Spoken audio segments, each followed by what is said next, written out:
সালামু আলাইকুম। আজকের এই ভিডিওটা যারা জামাতের কর্মী সমর্থক আছেন আপনারা শেয়ার করতে পারেন, কারণ জামাতের আমির ডক্টর শফিক সাহেবকে নিয়ে ভারত যে গেম খেলে ফেলেছে, অথবা যেটা নিয়ে ইতিমধ্যে তিনি মার্কেটে ট্রলের শিকার হয়েছেন, অপবাদের শিকার হয়েছেন, আসল ঘটনাটা কি, আসল ঘটনা ছিল কি, আর মিডিয়া টেকনিক্যাল এই বিষয়টাকে কিভাবে সামনে আনছে।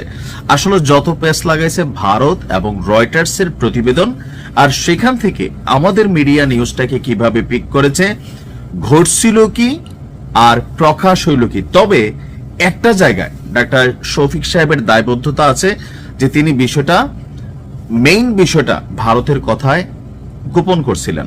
বাট আসল ঘটনাটা কি আসুন দেখি। ডাক্তার শফিক সাহেব বলছেন, আন্তর্জাতিক মিডিয়া রয়টার্সকে দেওয়া এক সাক্ষাৎকারে রয়টার্সের একজন সাংবাদিক আমাকে জিজ্ঞেস করেছিল, ভারত যেহেতু আপনার প্রতিবেশী দেশ, তাদের সঙ্গে আপনাদের কোনো যোগাযোগ আছে কিনা, কোনো কথাবার্তা বা বৈঠক হয় কিনা।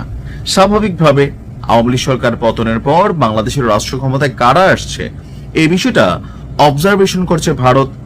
আর যেহেতু জামাত এবার ক্ষমতার দিকে ধাবিত হওয়া একটা দল, সো সেই ক্ষেত্রে জামাতের সাথে কোন রকম কন্ট্যাক্ট আছে কিনা এই প্রশ্ন ছিল এরকম।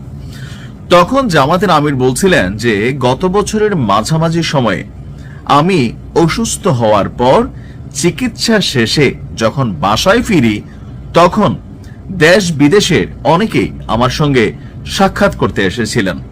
অর্থাৎ গত বছর জামাতের আমির একবার হাসপাতালে ভর্তি হয়েছিলেন, আপনাদের খেয়াল থাকার কথা। তো এরপর তিনি বাসায় আসার পর স্বাভাবিক সবাই তার খোঁজ খবর নিয়েছিলেন।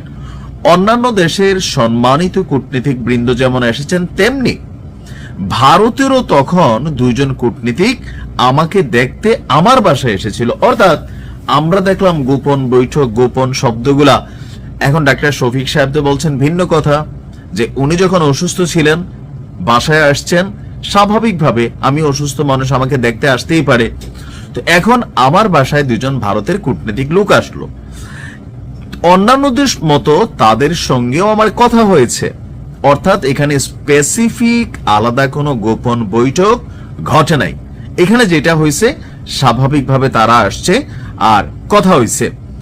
আমরা তাদের সঙ্গে আলাপ আলোচনার সময় বলেছিলাম, যত কূটনীতিক এখানে এসেছেন তাদের সকলের বিষয়েই আমরা পাবলিসিটিতে দিয়েছি। অর্থাৎ তখন জামাতের যেই উইং ছিল, মিডিয়া উইং, আমির সাহেবের সাথে যারাই দেখা করতো তাদের সম্পর্কে একটা বিস্তারিত তথ্য গণমাধ্যমকে দিত। তো জামাতের আমিরের প্রশ্ন ছিল বা তাদের টিমের প্রশ্ন ছিল, এই যে ভারতের লোকেরা আসছে তাদেরকে যে আমরা তো পাবলিসিটিতে দিয়েছি, আপনাদের এই সাক্ষাৎও কি আমরা পাবলিসিটিতে দিব বা আমরা পাবলিসিটিতে দিতে চাই। তখন ভারতের ওই কূটনীতিকরা আমাকে এটি না দেওয়ার জন্য অনুরোধ করেন। আমরা বলেছিলাম পরবর্তীতে যখনই আপনাদের সঙ্গে দুই দেশের স্বার্থ সংশ্লিষ্ট বিষয়ে বৈঠক হবে তা অবশ্যই পাবলিসিটিতে যাবে, এখানে গোপনীয়তার কিছু নেই। তবে পেস্টা লাগছে কোনটা, ওই যে এই যে ভারতের কূটনীতিকরা না করলেন আর আমির সাহেব বিষয়টাকে বা জামাতের যে টিমটা ছিল তারা গোপন রাখলেন, আর রয়টার্সের প্রতিবেদনের মাধ্যমে ওইটা আবার সামনে আসলো। এখন আবার আমির সাহেব এই বক্তব্য দিচ্ছেন, এখানেই আসলে একটু তালগোল পাকিয়ে গেছে, যা পাকানোর। কেউ কেউ এখন বলার চেষ্টা করছেন যে না, এখন কি শফিক সাহেব স্বীকার করবেন, তাহলে হাদির মৃত্যু কেন হলো, মানে নানান প্রশ্ন বক্তব্য এখন যখন জর্জরিত, তখন কিন্তু তিনি বাধ্য হয়ে এই বিষয়টা সামনে আনলেন। ভুলের জায়গাটা একটা ছিল যে ভারত না করছে, তিনি সেটাকে লুকাইছেন, কিন্তু গোপন বৈঠক, গোপন মিটিং যেভাবে আমরা দেখছিলাম বা আমরা নিজেরা নিউজ করছি, বিষয়টা কিন্তু ওরকম ছিল না। ওনার বাসাতেই অসুস্থ আমিরকে দেখতে এসে কথাবার্তা হয়েছিল, এতটুকুই।